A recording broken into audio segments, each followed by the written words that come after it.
Sutarjo Kartohadikusumo yang dilahirkan di dekat kota Blora pada 22 Oktober 1892 dalam sejarah Indonesia dikenal sebagai seorang yang berani dan vokal di Foxtrot pada masa kolonial jauh sebelum Jepang berkuasa di bumi pertiwi.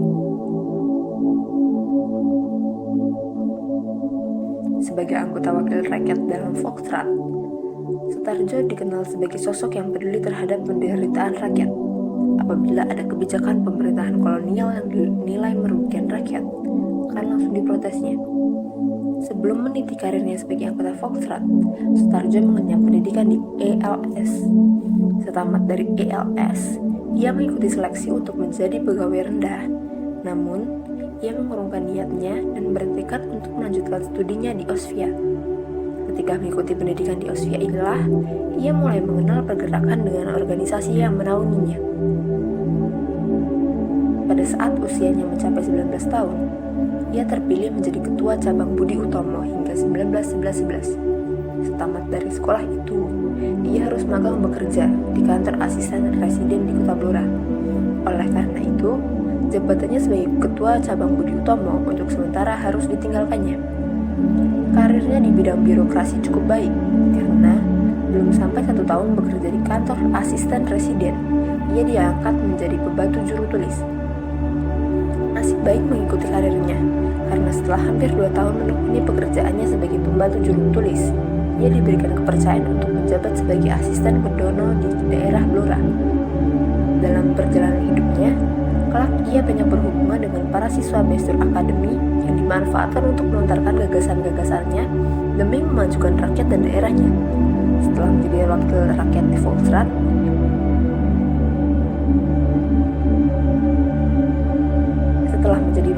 di Foxtrot, ia juga pernah menjabat sebagai residen Batavia pada 1943, tak kala bumi pertiwi dikuasai oleh Jepang. Sutarjo Kartohadikusumo dalam sejarah Indonesia sangat terkenal sebagai salah satu tokoh nasional yang berani mengajukan petisi kepada pemerintah kolonial Belanda. Walau dalam sejarah Indonesia Sutarjo hanya dikenal sebagai pencetus petisi Sutarjo bersama dengan beberapa anggota Foxtrot, namun ternyata sepanjang karirnya sebagai anggota Foxtrot selalu diabdikan untuk membela penduduk Bumi Putra yang menderita. Hal-hal yang memiliki kecenderungan merugikan penduduk Bumi Putra langsung diprotes dan diamandemen sesuai dengan hak dan kewenangannya sebagai anggota dewan. Pada saat itu, Sutarjo banyak memberikan solusi untuk memecahkan permasalahan yang ada di masyarakat. Sutarjo juga menyoroti perlu adanya pendidikan yang lebih baik untuk penduduk Bumi Putra, karena dengan adanya pendidikan yang lebih baik, maka akan menciptakan generasi yang unggul. Karena Sutarjo sangat peka terhadap penderitaan yang dialami oleh penduduk Bumi Putra, sebagai wakil rakyat, ia tidak segan-segan untuk memperjuangkan perbaikan nasib penduduk Bumi Putra tanpa memikirkan apakah perjuangannya membahayakan dirinya ataupun tidak. Sosok Sutarjo telah berupaya memajukan bangsanya di tengah perjuangan melawan tirani penjajah yang tetap menginginkan untuk menduduki tanah air.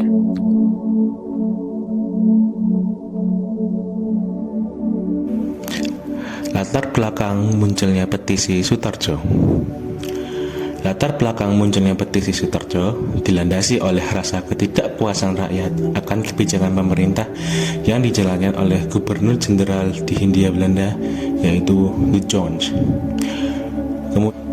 Kemudian pada tahun 1936, Gubernur Jenderal De Jones diganti oleh Alidius Tarja van Starkenborgh-Stachouwer. Setelah pergantian Gubernur Jenderal, kaum pergerakan nasional mengajukan usulan mengenai kebijaksanaan pemerintah dan status negara di masa depan. Usulan ini dicetuskan oleh Sutarjo Kartohadikusumo pada tanggal 15 Juli 1936 yang disebut dengan Petisi Sutarjo. Petisi Sutarjo ini berisi mengenai permohonan Sutarjo pada pemerintah Belanda supaya mengadakan sidang permusyawaratan bersama dengan wakil-wakil Belanda dan Hindia Belanda untuk memberikan otonomi pada masyarakat Hindia Belanda atau Bumi Putra agar bisa menjalankan pemerintahannya sendiri selama 10 tahun yang berlandaskan undang-undang mengenai batas-batas wilayah pasal 1 Grondwet. Pasal 1 Grootwet sendiri menjelaskan bahwa Indonesia, Suriname, Curaçao mempunyai kedudukan yang sama atas hak hidup melalui bakat dan kekuatannya sendiri-sendiri. Petisi Sutarjo ditandatangani oleh Sutarjo, Ratulangi, Kasimo, Datuk Temenggung, Gokuat Tiong, dan Alatas. Petisi Sutarjo akhirnya diterima untuk dibicarakan dalam sidang khusus pada tanggal 17 sampai 29 September 1936. Diselenggarakan sidang khusus untuk membicarakan mengenai petisi Sutarjo. Hasil dari sidang khusus tersebut yaitu 26 anggota Volksraad menyetujui petisi Sutarjo dan 20 orang lainnya menolak.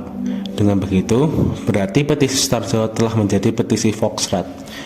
Pada tanggal 1 Oktober 1936, petisi Sutarjo dikirimkan kepada Menteri Koloni, Ratu Belanda, dan Parlemen Belanda.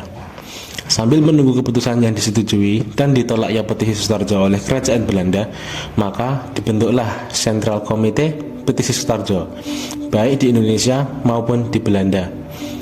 Melalui pembantuan dari pers-pers nasional, Sentral Komite Petisi Sutarjo maupun Subkomite Petisi Sutarjo baik di Belanda maupun di Indonesia selalu melakukan kampanye-kampanye maupun propaganda-propaganda untuk mengumpulkan pendukung petisi Sutarjo. Akhirnya, pada tanggal 16 November 1938, datanglah keputusan dari Kerajaan Belanda nomor 40 yang menyatakan bahwa petisi Sutarjo ditolak oleh Ratu Belanda. Alasan penolakan tersebut yaitu karena bangsa Indonesia dianggap belum matang untuk memikul tanggung jawab pemerintah Indonesia sendiri.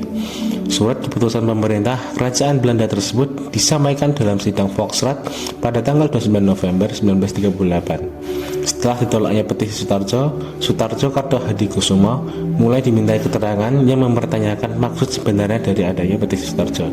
Statusnya sebagai pegawai negeri juga dipertanyakan karena dianggap mendesak dan menyulitkan pemerintah.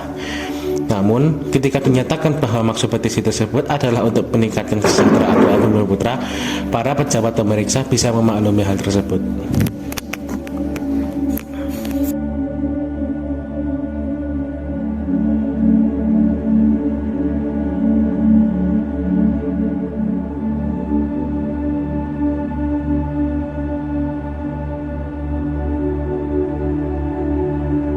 Reaksi rakyat dan pemerintah Belanda terhadap petisi Sutarjo yang dikeluarkan pada tanggal 15 Juli 1936. Saat persidangan Volksraad, saat membahas petisi Sutarjo berjalan sengit dan alot. Tetapi setelah terjadi perdebatan sengit, tetap tidak mencapai kata sepakat dari anggota dewan yang menghadiri persidangan Volksraad. Pada tanggal 1 Oktober 1936, petisi Sutarjo ini dilayangkan langsung kepada Ratu Belanda, Parlemen Belanda, Gubernur Jenderal, dan Menteri Koloni. Tetapi Ratu Belanda tidak bisa langsung menanggapinya dikarenakan harus adanya perundingan terhadap eksekutif dan parlemen di Belanda. Setelah 22 tahun petisi Sutarjo dikeluarkan, persidangan Volksraad diselenggarakan di Batavia dan dihadiri oleh Gubernur Jenderal.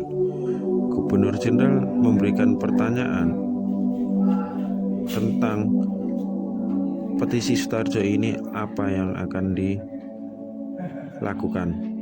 Selanjutnya, Gubernur Jenderal memberikan indikasi tidak memperolehkan izin dari Ratu Belanda karena dianggap mendadak oleh para pemegang kekuasaan di Belanda.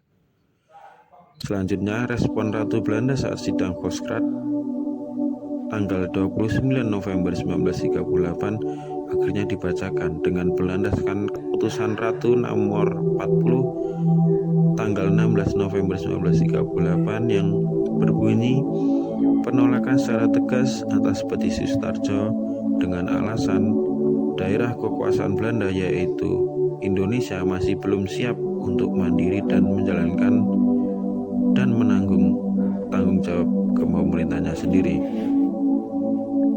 Tidak lama, rakyat Bumi Putra mendengar kabar terkait penolakan petisi Sutarjo ini.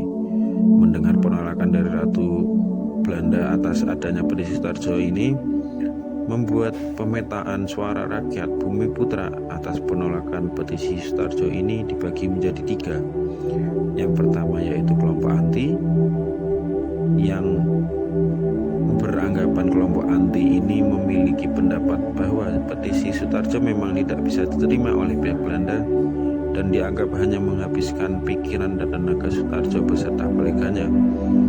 Yang kedua yaitu kelompok netral beranggapan bahwa menghentikan semua masalah di parlemen dan menyarankan bekerja sama dengan Belanda setelah adanya penolakan dari Ratu Belanda. Yang terakhir yaitu adalah kelompok pro yang mempertanyakan penyebab Ratu Belanda menolak petisi Sutarjo dan harus tetap diperjuangkan demi kemerdekaan bangsa Indonesia. Di sisi lain ada golongan Zengraf. Golongan Zengraf ini adalah kelompok Belanda. Dia beranggapan dengan sangat setuju dengan penolakan petisi Sutarjo oleh Ratu Belanda dikarenakan integritas yang dimiliki Belanda dengan menolak petisi Sutarjo ini tidak bisa menggoyahkan integritas dari Belanda. Petisi Sutarjo ini juga menjadi alat penyatuan rakyat Bumiputra dikarenakan perlu adanya satu pemikiran untuk mencapai kemerdekaan bangsa Indonesia.